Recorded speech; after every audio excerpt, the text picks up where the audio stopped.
So I wanted to record my Draw This in Your Style illustration that I had done because it seems like folks did enjoy my sketchbook tour as well as some of the other art videos I've made. So I thought I would record this one too while I did it. I haven't made a lot of videos because I live in the country, so my internet's not great, and that means that if I make anything too long, it's really hard to get it uploaded.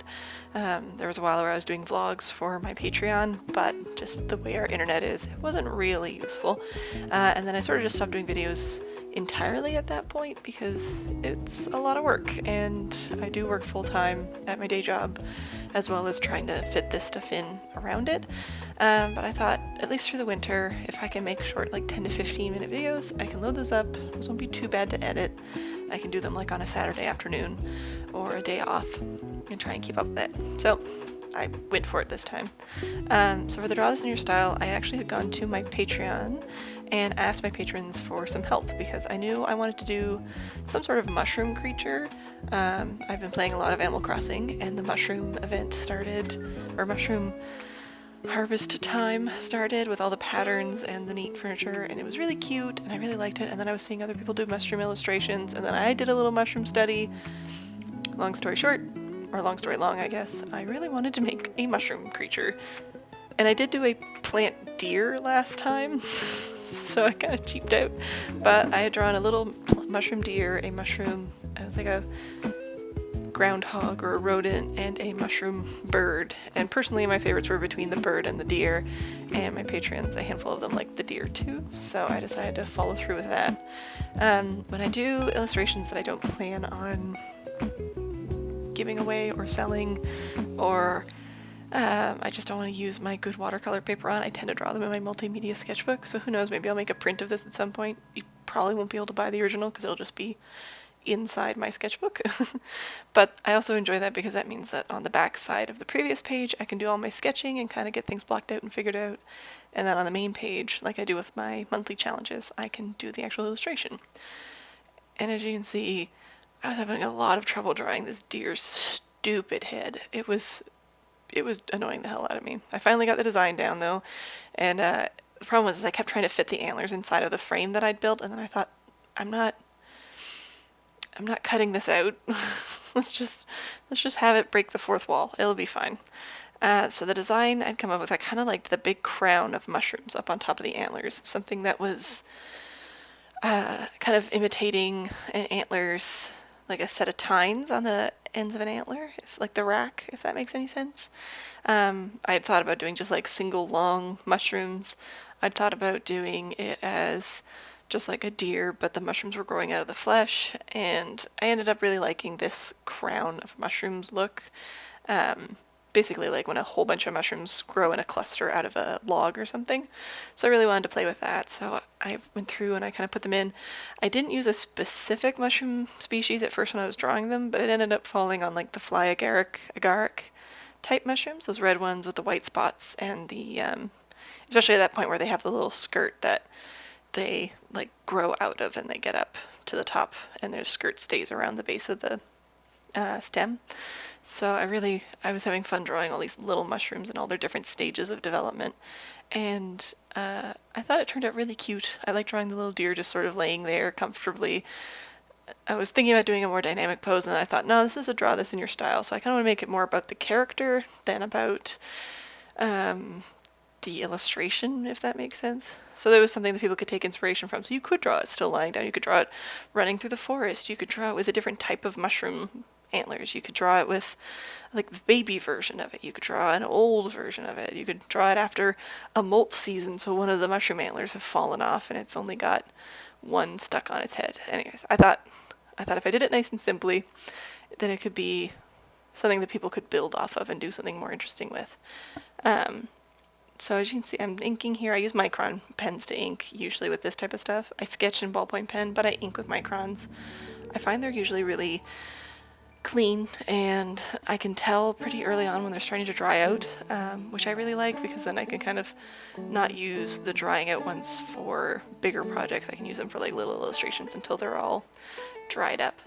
And I usually use a 3 or a 5 for stuff this big. The small illustrations, like the monthly challenges, I use 0.05s, 1s, and 2s, depending on how thick I want the line work to be on them. But and yeah, I've been through and I inked all these mushrooms. I decided to leave the background antler just a shape because adding more detail would just make that top end too busy. So you wouldn't necessarily be able to define which was the foreground antler from the background antler. I mean, painting would have adjusted that effect, but I don't know. I just thought that would look better. I also did this between a couple days because the light was starting to get really bad the day before, so I just left it, let the ink dry overnight, and came back.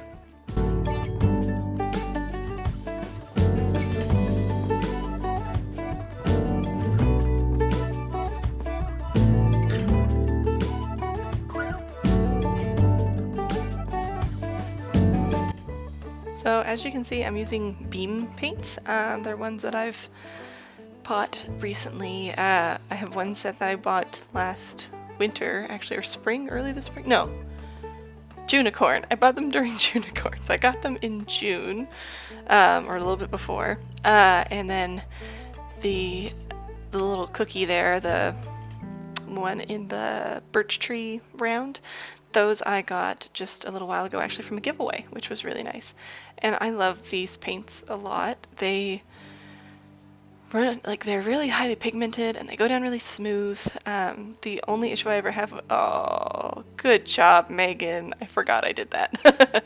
The only issue I have with them is sometimes they lift a little too easily when they've dried down. And I think that's just a matter of my process and not necessarily a fault of the paints, because I like to layer a lot, and because I'm used to the koi ones that don't really reactivate as easily, I'm a little too rough with them sometimes, or I don't let it like dry down the way I should before I start to work on them. But that's something that I'll get used to as I use them more. But yeah, I was using a mix of the Tasty palette, I think is the first one I bought, and that's got like a violet umber, like a bronzy brown that leaves like this like kind of gold fleck in everything, which is really pretty. And I didn't use the other colors from it. There was like a pink and that tealy robin's egg blue and the silver there. I didn't really use those. I think I used the pink a little bit later with the mushrooms. And then I used the red and the yellow from the primary set that I have there as well. And I just basically was just mixing a lot of browns and earthy tones out of them. I thought they would paired really nicely with the illustration. And then I kind of went in and did a second layer. I like doing my swatches here down the side just because if I'm going to make a print of it, I can edit that out, and it makes it really nice to like see the colors directly beside the illustration with the paper I'm going to use. It kind of makes it a little easier to sort out. So there's not much more to tell. I basically just painted for a while, so I'll let you listen to some Louis Zhang and you can watch me paint for a bit.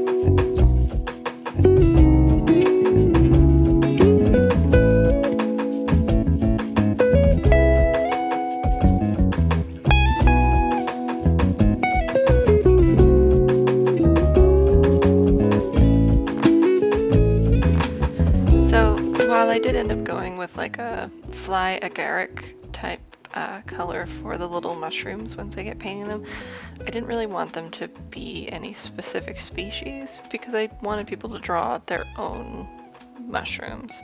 So if you end up drawing this and you want to put a bunch of king oysters on the top, go for it. Or if you want to make them lion's mane mushrooms, that also sounds super cute, and I kind of wish I'd done it. I got through putting down a few layers. As you can see with the black antlers, I did a second layer, and that I didn't have go too bad, but I also had mixed in some of that Sumo ink into some of the brown tones to get that black, so I found that kind of dried down a little more set than the paint sometimes does just on its own.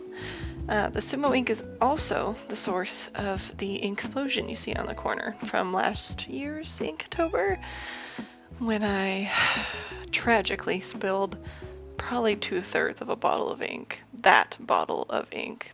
No, it's not Sumo, it's Speedball. I'm sorry. I have that too. I have both. Oh my god. Speedball ink. I dropped. I was trying to dip my dip pen in, I think, and I like hooked the edge, and in case I spilled like 2/3 of a bottle of Speedball ink just all over my table, all over my sketchbook, all over my legs. Be careful when you use loose ink, just be careful. I did enjoy though getting all these little details in, so I could like use that same sort of inked color to bring in some darkness in the toe tips and the nose. And normally I do, like with the koi watercolors especially, I like to just feather out every layer that I do to kind of give it more of a gradient.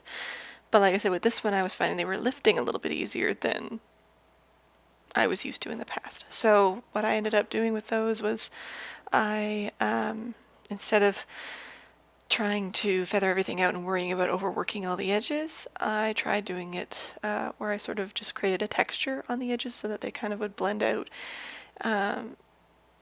in a different way than I normally do, in this like stylistic way, I guess. I also found I liked that look though because it kind of lended to the look of fur texture, so I thought it turned out pretty cute. And so I did a first layer of that, fly agaric mushrooms, and then I kind of went in and did my background after I was done with them. And I just sort of mixed, I have a pumpkin color there you can see too that I got from Beam Paints as well. And I wanted to do that because I figured that would also cover up where I dropped my paintbrush directly onto the center of the paper. Because, you know, I'm good and clumsy. Spill my ink, throw my paintbrushes around, it's great. And I did the same sort of technique. Instead of trying to gradient it out, I tried to feather it out using this like nice texture, just so it would sort of all cohesive, like be a nice cohesive look. Yeah, so that was a mix of like that orange, some of that bronzy brown that I have. I could give you the exact color names, but I'm currently on a headset tied to my computer, so I can't go grab them to look. And I think it turned out pretty good. I was really happy with the colors, and I decided to go in and, well, get to work on some of the mushrooms there once I had put down a second layer of dark ink and paint on the antlers.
Using golden acrylics. If you've seen them, they're really good. I only have a handful of them. I don't really work with acrylic, but I have like a bronze, a gold, and a couple iridescent colors in these, and golden acrylics are really good quality. Like, this is an old jar, and that's why it's so gunky on my brush at first, but all it took was just a little bit of work and it was back to normal. It didn't turn into just a big lump of plastic. I highly recommend them if you're using acrylics for little touches like these.